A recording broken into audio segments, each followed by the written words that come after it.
2025 मध्ये सुद्धा नीट परीक्षेचा पेपर फुटला होता असा सुद्धा आता सवाल उपस्थित होतो। कारण सीबीआयच्या तपासातून आता आणखी धक्कादायक खुलासे होतात। मुख्य आरोपींपैकी मघीलाल दिनेशने विद्यार्थ्यांना सुद्धा नीटचे पेपर पुरवले होते।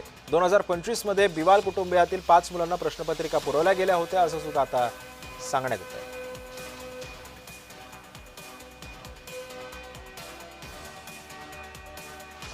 मंगीलाल आणि दिनेशनं बिलाल कुटुंबियांमध्ये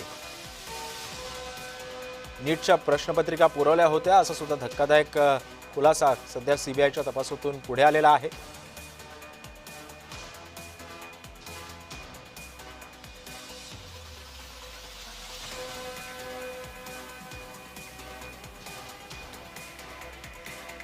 त्यामुळे 2025 मध्ये सुद्धा नीट परीक्षेचा पेपर फुटला होता का आता असा सवाल उपस्थित होतोय। कारण सीबीआयच्या तपासातून एक धक्कादायक माहिती सुद्धा समोर आलेली आहे।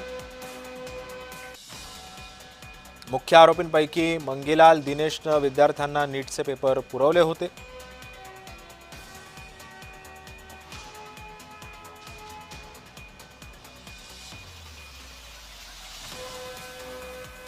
जसा 2026 नीट परीक्षेचा पेपर फुटलाय तसाच 2025 चा सुद्धा नीट परीक्षेचा जो पेपर होता तो फुटलेला होता। सीबीआयच्या तपासातून ही माहिती समोर आलेली आहे।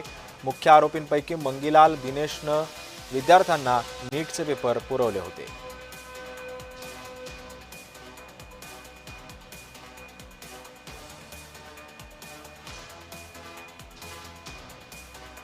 या सगळ्या पार्श्वभूमीवरती आता सीबीआयचं पथक जे आहे ते आता आणखीन खोलात जाऊन तपास करतंय।